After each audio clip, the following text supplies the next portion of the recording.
The summer heat pressed down on Dry Creek, California like a hot iron. The fourth consecutive year of a drought that had transformed the once verdant valley into a landscape of dust and desperation. Fields that should have been lush with crops lay barren, cracked earth spreading like veins across the land.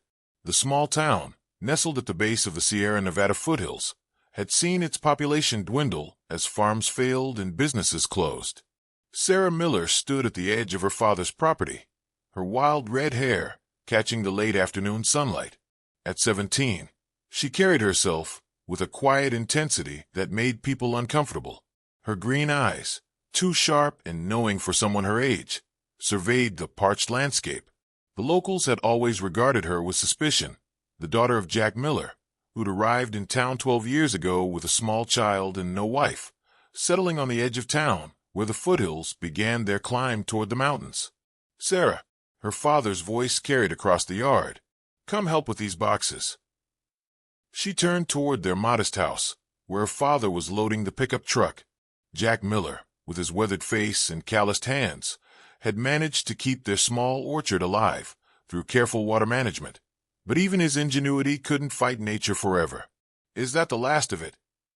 Sarah asked, lifting a box of canned goods. "Almost," Jack replied, his voice tight. "We'll take these to the community center. Pastor Williams said they're running low on supplies." Sarah nodded, understanding the unspoken truth. They were giving away what they couldn't afford to keep. Their well was nearly dry, and the orchard wouldn't survive another month without rain. In town, Dry Creek's main street told the story of the drought's devastation. The hardware store displayed a faded, going-out-of-business sign. The diner was open but nearly empty. Only the church seemed unchanged, its white steeple rising above the dusty buildings like a defiant finger pointing skyward. At the community center, Pastor Williams greeted them with tired eyes. "Jack, Sarah, thank you for this," he said, helping them unload the boxes. "It's not much," Jack admitted, "but we've got to stick together." As they worked, Sarah noticed the whispers, the sideways glances from the volunteers. She was used to it. The girl with no mother, with hair like fire, whose arrival had coincided with the beginning of the town's troubles. She heard the words that followed her. "Odd, strange trouble. The reservoir's down another 3 feet," said Mayor Thompson, who had stopped by to check on supplies. "We're implementing stricter rationing starting tomorrow." "What about the emergency pipeline?" Jack asked. "Funding fell through," Thompson replied, his shoulders slumping. "State's got bigger priorities than a town of 800 people." As they drove home, Sarah stared at the mountain that loomed over Dry Creek. Locals called it Old Man's Peak, after the hermit who was said to live near its summit. No one in town had seen him in years, though hikers occasionally reported glimpses of a cabin hidden among the trees. "Dad," Sarah said suddenly, "what if there's water up there? In the mountain?" Jack glanced at his daughter. "There might be springs, but nothing substantial enough to help the town." "But what if there is?"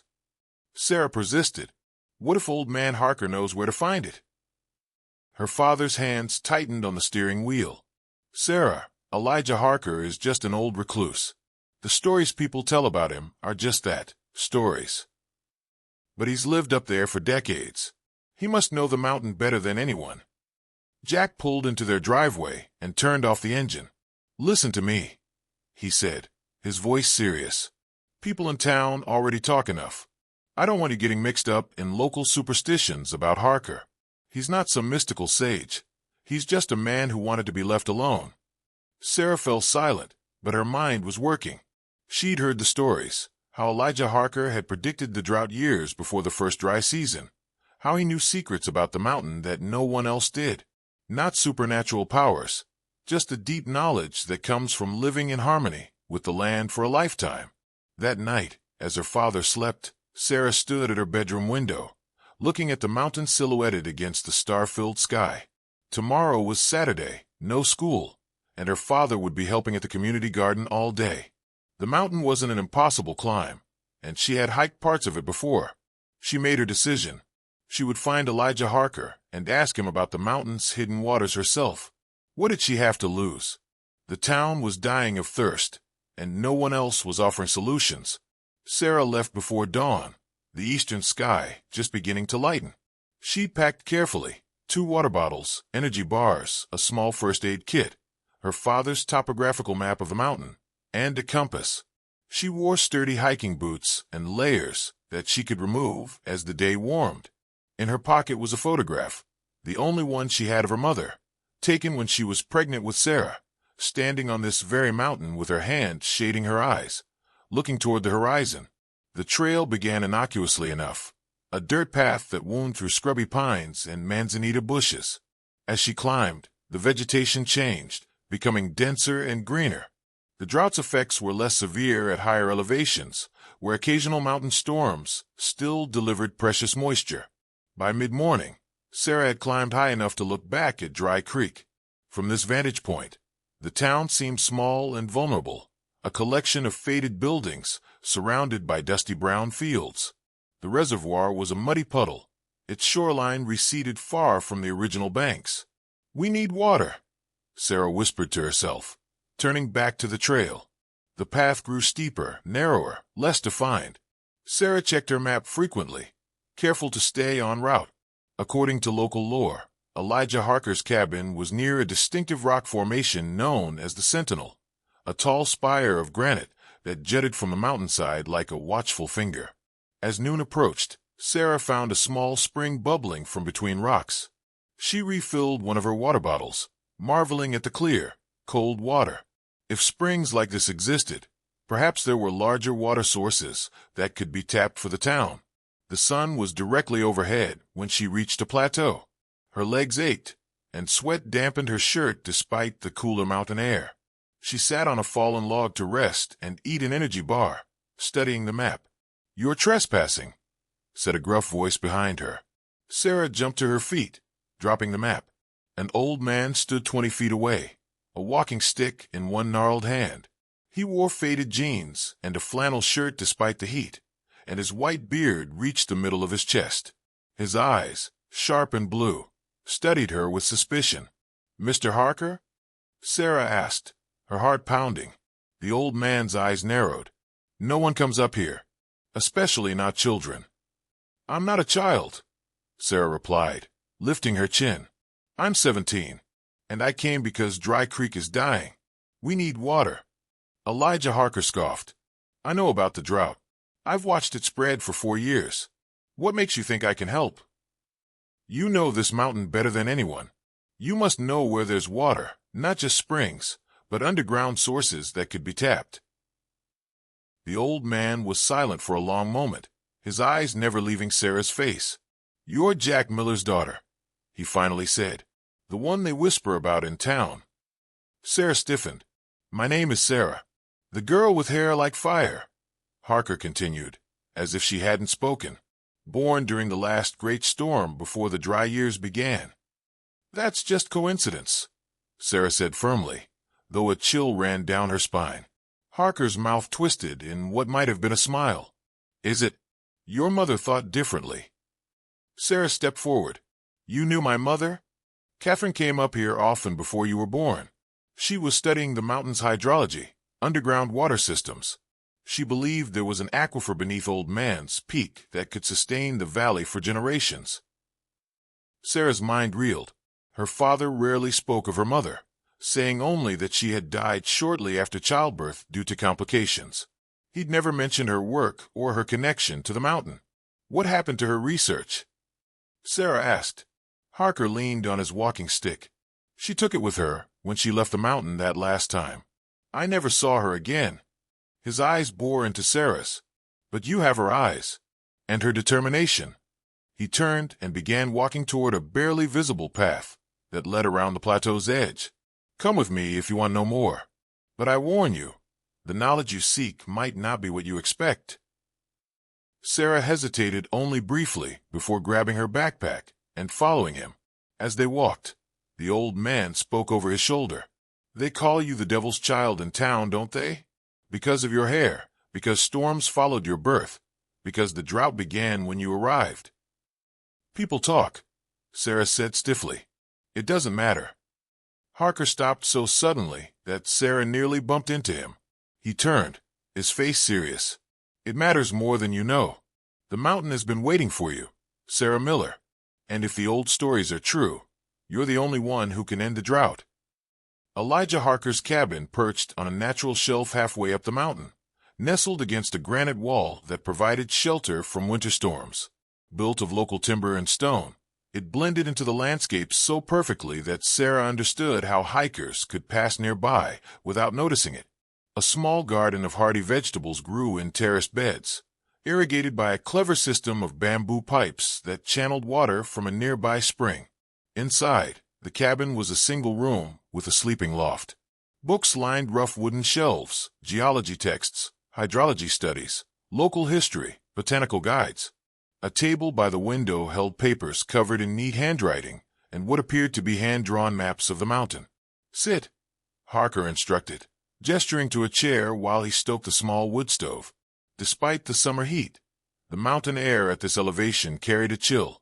Sarah sat, taking in the evidence of a life dedicated to understanding the mountain. "You're not just a hermit," she observed. "You're a scientist." Harker snorted. "I was a hydrologist for the state before I retired to this mountain 40 years ago. The townsfolk prefer to think of me as a crazy old man. It's simpler that way." He placed a kettle on the stove and retrieved 2 chipped mugs. "Your mother was one of the few who recognized my work for what it was. She was brilliant, studying groundwater systems, aquifer recharge rates, subterranean water movement. She believed this mountain held secrets that could sustain the valley even through the worst droughts." "Why doesn't anyone know about this?" Sarah asked. "Why didn't my father tell me?" Harker's eyes were sympathetic as he handed her a mug of tea. "Your father was a different man after Catherine died.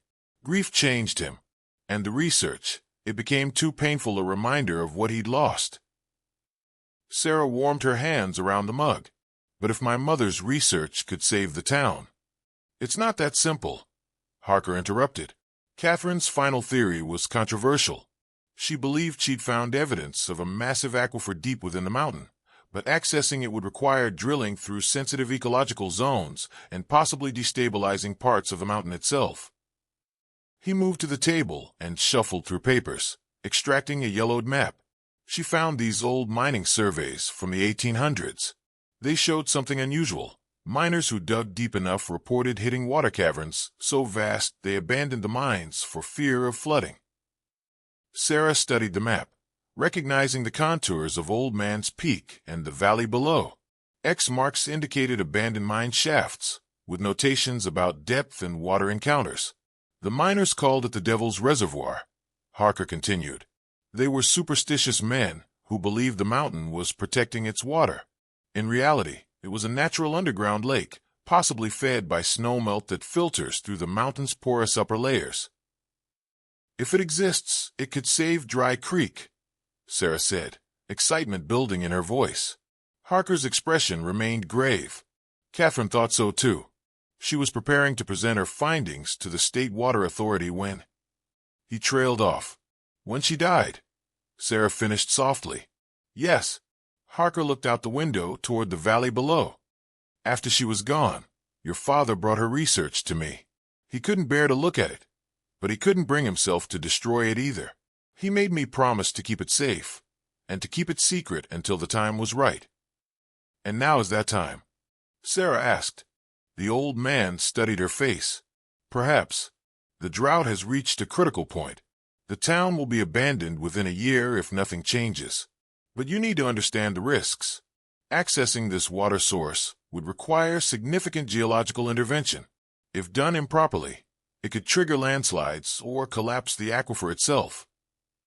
He reached for another stack of papers and placed them before Sarah. She recognized her mother's handwriting immediately.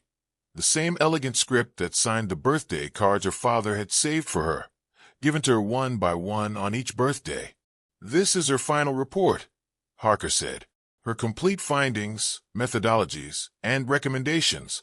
She believed the water could be accessed safely, but it would require careful engineering and respect for the mountain's natural systems."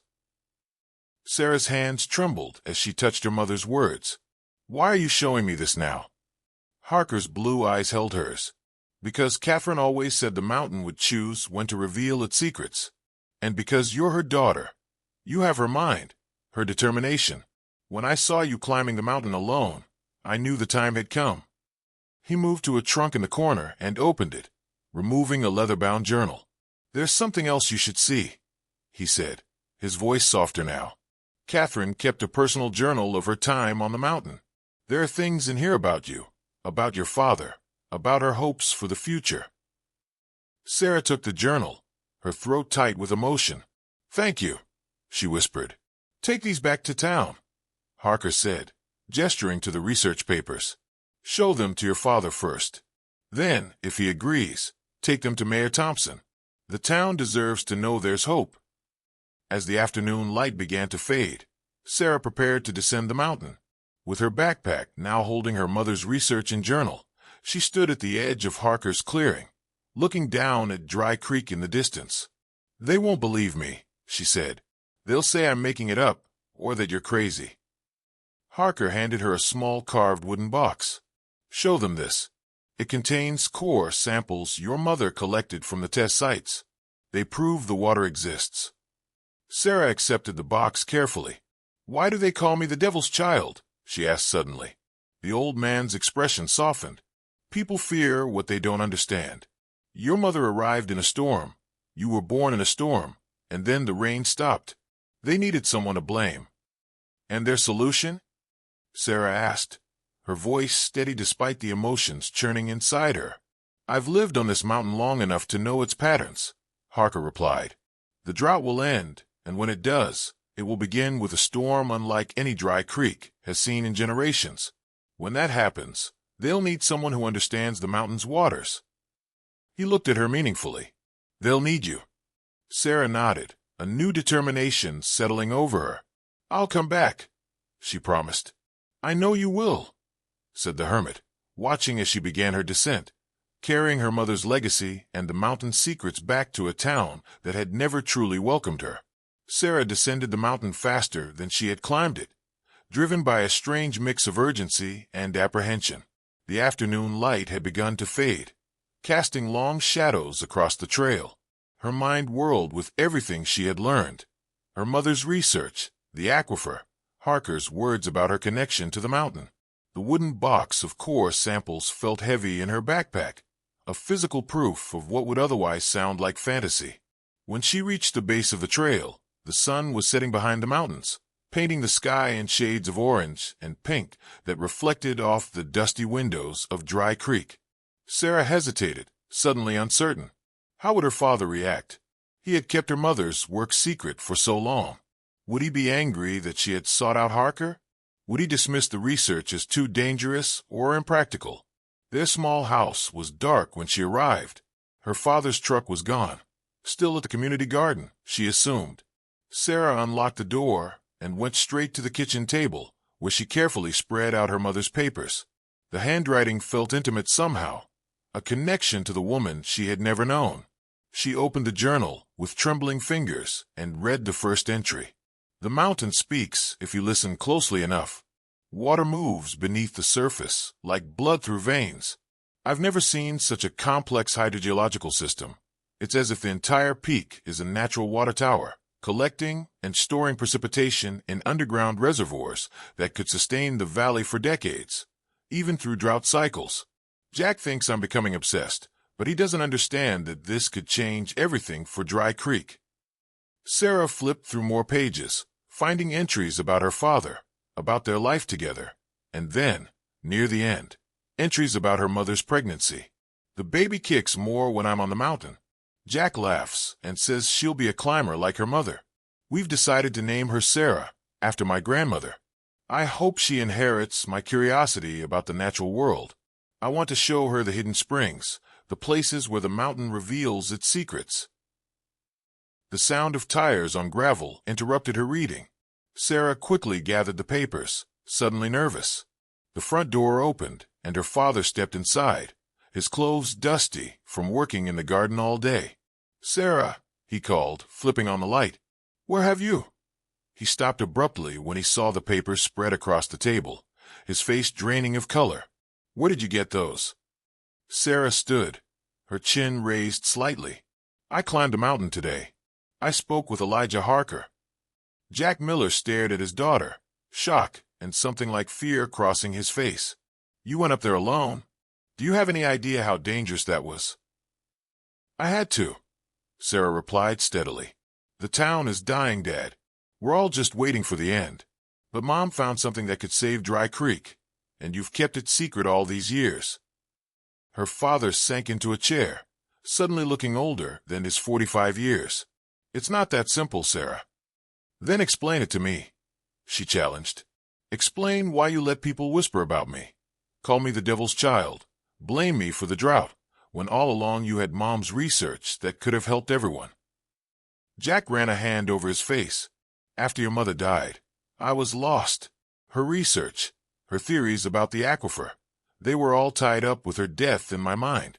The doctor said it was a postpartum complication, but I always wondered if she had pushed herself too hard climbing the mountain during her pregnancy, collecting those samples. He gestured to the wooden box Sarah had placed on the table.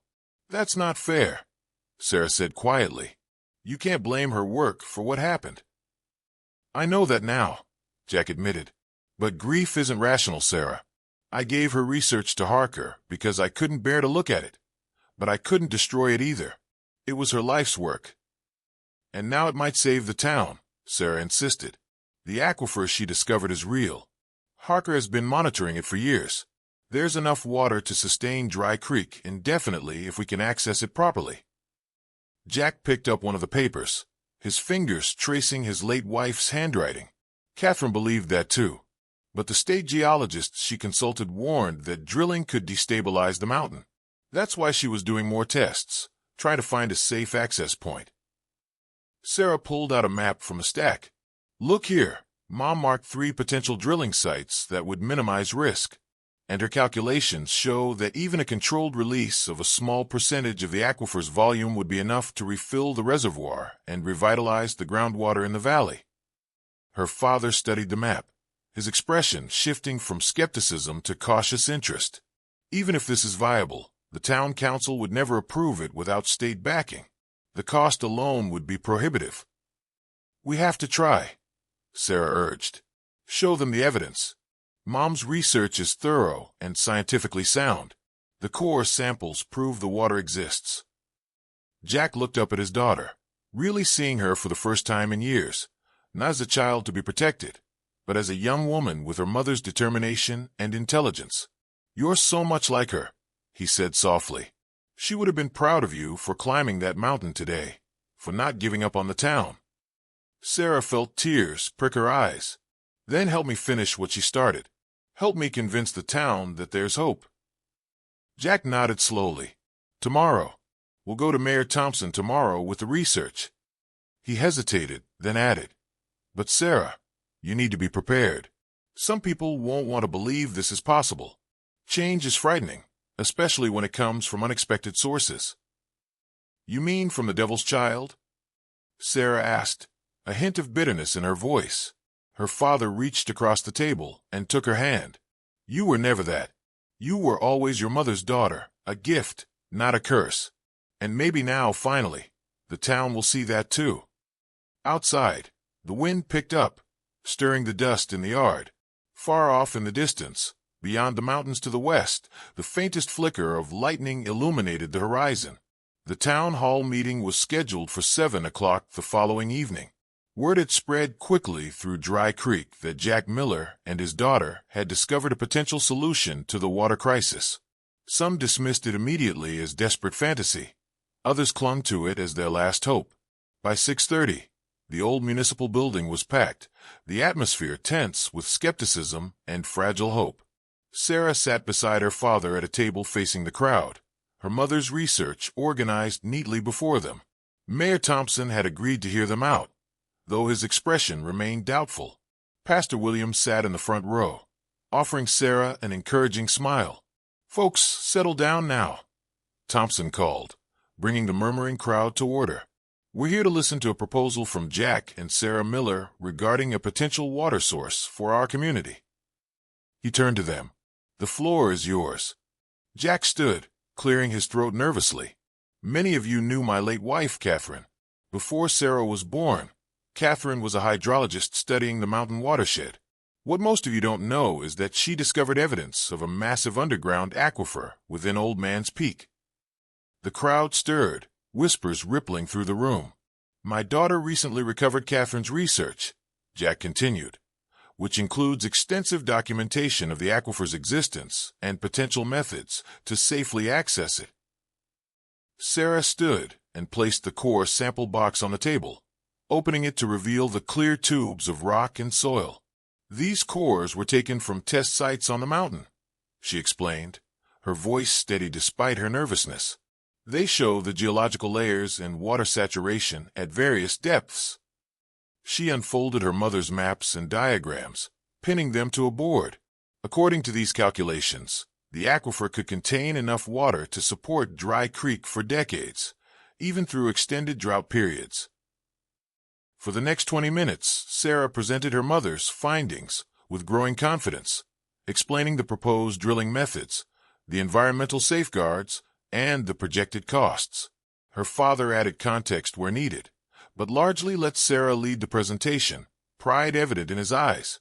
When they finished, the room was silent for a long moment before the questions began. "How do we know this water even exists?" demanded Frank Mercer, owner of the failing hardware store. "These papers are 12 years old. Elijah Harker has been monitoring the test wells my mother established," Sarah answered. "The water levels have remained consistent despite the drought." "Harker," scoffed another voice. "The crazy old man on the mountain? That's your expert witness." Jack stepped forward. Elijah Harker was a respected hydrologist before his retirement. His continued observations have validated Catherine's original findings. "Even if this aquifer exists," said Mayor Thompson, "the cost of drilling and piping would be enormous. The state already denied our request for emergency funding for a much simpler pipeline project." "That's because the pipeline would have been a temporary solution," Sarah countered. "This is sustainable long-term water security. The economic benefits would far outweigh the initial investment." The debate continued, growing more heated. Outside, the wind had picked up considerably, rattling the windows of the old building. No one paid it much attention until Pastor Williams, who had been sitting quietly, suddenly stood. "Listen," he said, raising his hand for silence. In the hush that followed, they all heard it, the unmistakable patter of raindrops on the roof. Light at first, then heavier, until it became a drumming sound that filled the room. "Rain," someone whispered, as if saying it aloud might make it stop. People rushed to the windows. The street outside was darkening with moisture, dust turning to mud under a steady downpour. Lightning flashed, followed seconds later by a rumble of thunder that seemed to shake the building's foundation. "It won't be enough," Mayor Thompson said, though his voice lacked conviction. "A single storm won't end the drought." "No," Sarah agreed, "but it's a start, and it proves what my mother always believed, that the mountain's weather patterns are cyclical. This could be the beginning of a wetter period." She stepped closer to the mayor, her voice low but intense. "But we can't rely solely on nature's whims. The aquifer is our security against future droughts. It's what will allow Dry Creek not just to survive but to thrive." The storm intensified, rain now coming down in sheets. It was the kind of deluge that parched earth couldn't absorb quickly enough. Water would run off into gullies and Dry Creek beds. Flash floods a real possibility. "We need to check the reservoir," someone called.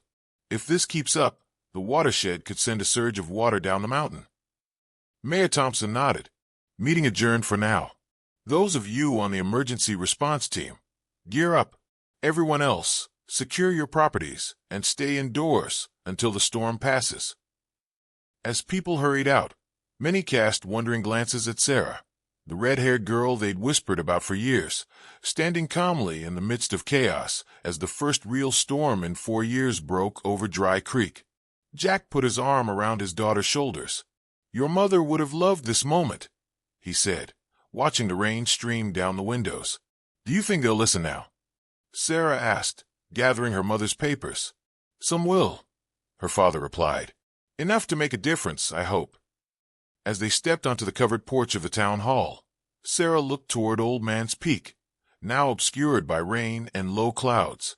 Somewhere up there, Elijah Harker would be watching the storm, perhaps thinking of Catherine Miller and her daughter with fire in her hair, the devil's child who might just save them all.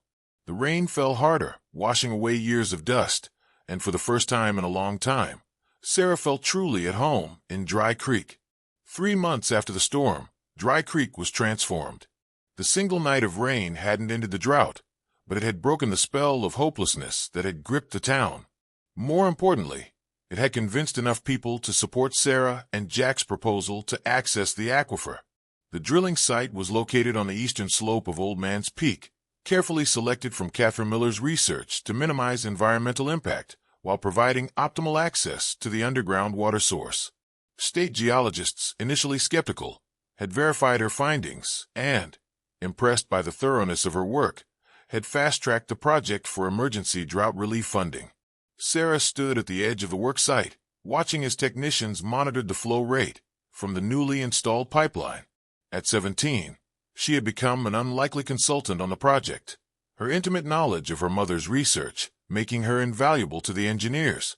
"The reservoir level is up another 2 feet," reported Maya Chun, the lead hydrologist from the State Water Board. "At this controlled release rate, we'll have restored normal levels within 6 weeks, without risking depletion of the aquifer." Sarah nodded, satisfaction warming her despite the autumn chill in the air. "The recharge rate is holding steady too. Mom's models predicted that winter precipitation would be sufficient to maintain the aquifer even with our withdrawal." "Your mother was brilliant," Maya said, not for the first time. "These systems she designed to monitor and regulate the flow. They're years ahead of standard practices. We're already implementing similar approaches in 3 other drought-affected counties." Beyond the technical success, what meant most to Sarah was the change in the town itself. Green had returned to the valley. Not yet the lush abundance of pre-drought years, but a promising start. Farmers were replanting fields that had lain fallow for seasons. The hardware store had reopened, and new businesses were appearing on Main Street, drawn by the promise of a town with water security in an increasingly drought-prone state. The whispers had stopped too. No one called her the devil's child anymore. Instead, she was Catherine Miller's daughter, said with respect rather than suspicion. Some of the older residents had even apologized for their years of coldness, though Sarah accepted these overtures with quiet grace rather than recrimination. She understood fear now, and how it could twist perception. "Sarah," her father's voice called from the trail leading up to the site. Jack Miller climbed toward her, accompanied by Elijah Harker, a rare appearance of the Hermit in the lowlands. The town council approved the conservation plan, Jack announced as they reached her. "Unanimous vote. The educational center will break ground next spring." This had been Sarah's addition to the project, a center at the base of the mountain where visitors could learn about water conservation, sustainable practices, and the delicate hydrology of the region. It would house her mother's research and continue her work, ensuring that future generations understood the precious resource flowing beneath their feet. "It will bear your mother's name," Harker added, his blue eyes bright in his weathered face. "The Catherine Miller Center for Water Conservation." Sarah felt a tightness in her throat. She would have liked that. "She would have been prouder of you," the old man said. "You finished what she started." As the sun began to set, casting long shadows across the mountainside, Sarah looked out over Dry Creek. From this elevation, she could see the town coming back to life. Lights appearing in windows, the reservoir reflecting the orange sky, orchards that had been on the verge of death now pruned and tended in anticipation of the next growing season. "I'm going to university next fall," she told Harker and her father. "Environmental engineering. The state board offered me a scholarship." Jack's smile was bittersweet. "Following in your mother's footsteps." "Forging my own path," Sarah corrected gently, "but carrying her work forward." Harker nodded approvingly. "The mountain will wait for you to return." They began the descent as twilight settled over the valley. Near the base of the trail, they passed a spot where the new sign would be erected marking the entrance to the Catherine Miller Center. Sarah paused there, looking back up at Old Man's Peak silhouetted against the darkening sky. For years, she had felt like an outsider in Dry Creek, marked by her red hair and her motherless status, blamed for the drought that coincided with her arrival. Now she understood that she had always belonged here, not as a curse, but as a connector between the town and the mountain that sustained it, between her father's present and her mother's legacy, between fear and hope. The first stars appeared overhead as a cool breeze carried the scent of damp earth and growing things.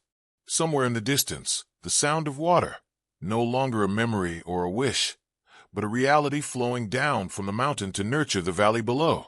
Sarah smiled and continued down the path toward home, her father and the old hermit beside her, the mountain at her back, and before her, a town reborn through understanding the natural world rather than fearing it, just as her mother had always intended.